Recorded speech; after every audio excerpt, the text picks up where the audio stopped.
back. All right, so now part two, we're talking about discernment. This is something we talk about a lot in the church. I'd like to know your definition of discernment, especially hanging out with the Quakers. The one that I kind of use for myself is that it's considering the decisions we have to make in life, specifically with God in mind. We're loosening up our grasp on what we desire, and letting God speak into what we're feeling, and the pull of our desires. I'm hanging out a lot with Jesuits, so we use a lot of language around noticing your desires, getting them rightly attuned to God's will. Right? There's no bad desires, but they can lead us into sinful places. They can also lead us into godly places. Great places, yeah. Yeah. So talk about your discernment. I mean, you had discernment to the holy orders, because at one point you determined that it was not priesthood but deacon, and then now a new discernment that's happening now. So let's talk discernment. Okay. Yeah, I think it's a great topic, great conversation to have with anybody. And I don't really think, contrary to other people's thinking, I don't really think you're really ever too young to start doing it. Right. Recognizing that the younger you are, the more experiences you're going to have, and the more it's going to evolve. And I think that's the thing that Bishop Sam and I talked about, was the evolution of call, the evolution of discernment, and how you go from having a pull toward holy orders, not knowing what that was, to understanding the difference between the deacon and the priest. Right. Feeling called into that service ministry of a deacon, following a good mentor who was a deacon who knew his way around, and then being able to realize that this is where I want to be. This is where I believe I belong. And, that came to me, in a couple of different ways, but certainly, most starkly after I did a deeper dive into the priesthood and what seminary experience would be at your favorite place. Yes. And came out of that weekend. I spent a whole weekend up there, Tammy and I did. We came out of that weekend realizing that would be a beautiful place to spend 3 years, and we could really get into it, but it wasn't my ministry. Yeah. To me, like, that's you tell the story. We've been friends for 13 years. I know it. So you tell the story of driving down the mountain, and realizing Swanee is beautiful. Yeah. But this is not the call. Exactly. That's what happened. To me, like, that's the most authentic thing ever, because it is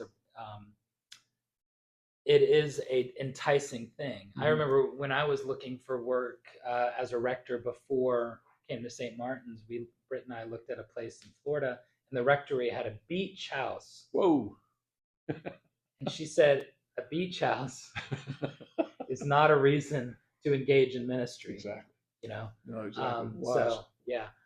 So even when the tantalizing things come, it's not always the authentic call. Yeah, it was so weird because we were coming down the mountain toward Chattanooga, right? And it was like, my ministry isn't up here; it's down here. Wow! It's in the valley. And that's biblical too, right? Yeah, like, exactly. we can't stay up on this mountain; we've got to go down. Exactly. So it was.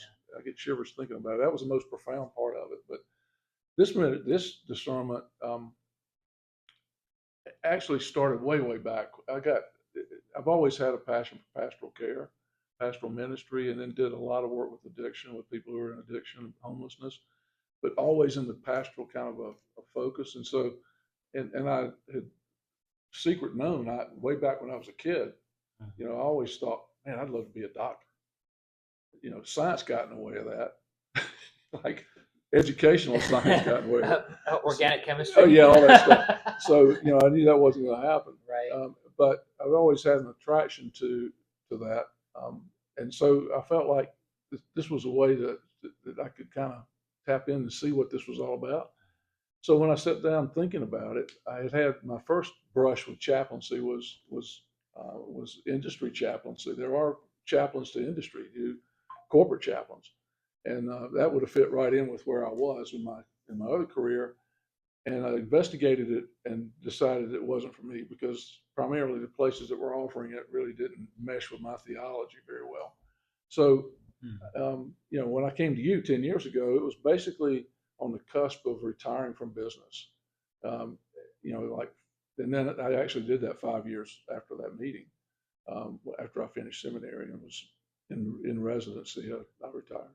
Okay. So I think the path is the most important part of it. Being able to, like you were saying, being able to stay connected with a purpose, connected with something that you feel strongly about, that you know is coming from your heart. It's not coming from your head. And you learn that by continually testing it over time. We're talking about years. We're Testing. talking about decades. Yeah. And you don't do it by yourself ever. That's the reason I came over here first thing.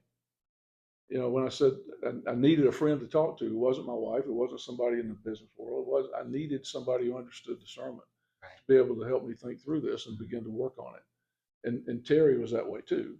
Terry's very very devout Catholic and has a long history of chaplaincy work. Terry Bolliton, yeah, who works with Atrium and introduced me to the folks over at CMC and the educational process and all of that. So. I could go on and on about this, but I think it's the most important thing is to listen to your heart. And Parker Palmer, one of the great Quakers, I'm rereading a book of his that he wrote a long time ago. He wrote it. He was 60 when he wrote it. He's 85 when he printed the second edition, which has been a while now. Yeah. But Parker Palmer captures it nicely when he says, "Let your life speak," which is a Quaker term, a Quaker saying, "Let your life speak," and listen to what your life is telling you. And then the other thing is be courageous. Don't hesitate. Don't hesitate to have conversations with people who can help you think. Yeah, challenge you and to open your perspectives. Exactly, and don't try to do it by yourself because it doesn't work. And in our discussions of discernment, we talked about sort of the grief that comes with things that we thought were solid are not, and the importance of acknowledging the worth of the past, but then realizing that like discernment shows that what you thought was solid is not, but there is this thread. Exactly. Yep. Why don't you close our time with that poem? I'd love to. So Parker Palmer. I'm such a fan of Parker Palmer's, but he wrote a poem.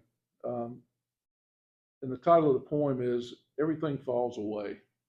And he describes waking up one morning with that on his mind, 60 some odd years ago. And he just couldn't get it off of his mind. And so he started making journal notes about what he was thinking about when he thought about that line. And some weeks and months later, he came up with this poem. Everything falls away. Sooner or later, everything falls away. You, the work you've done, your successes, large and small, your failures too. Those moments when you were light, alongside the times you became one with the night. The friends, the people you loved, who loved you, those who might have wished you ill, none of this is forever. All of it is soon to go, or going, or long gone. Everything falls away, except the thread you followed, unknowingly all along. The thread that strings together all you've been and done, the thread you didn't know you were tracking until toward the end. You see, that thread is what says, as everything else falls away. Follow that thread as far as you can, and you'll find that it does not end, but weaves into an unimaginable vastness of life. Your life never was the solo turn it seemed to be. It was always part of the great weave of nature and humanity and immensity that we come to know only as we follow our own small threads to the place where they merge with the boundless whole. Each of our threads runs its course, then joins in life together, this magnificent tapestry, this masterpiece in which we live forever. That just says it all to me. So good. The thread is so small but yet so significant, but staying focused on the thread and being the thread in a sense. Yeah. And I'm so delighted that my thread helped add to the tapestry here at St. Martin's, and that our thread is still connected as friends, and I'm still connected with St. Martin's as well. So it's kind of the best of both worlds for me. Yeah. So we're working out your last Sunday, but it's going to be October 27th. Yep. We're almost certain. Got to figure out some other schedule things. So And Russ is not saying goodbye forever. It's just so long for now, and he's still going to be in Charlotte. Yeah. May be around a little bit here and there, but God bless you for your discernment and your ministry among us. Thank you, my brother.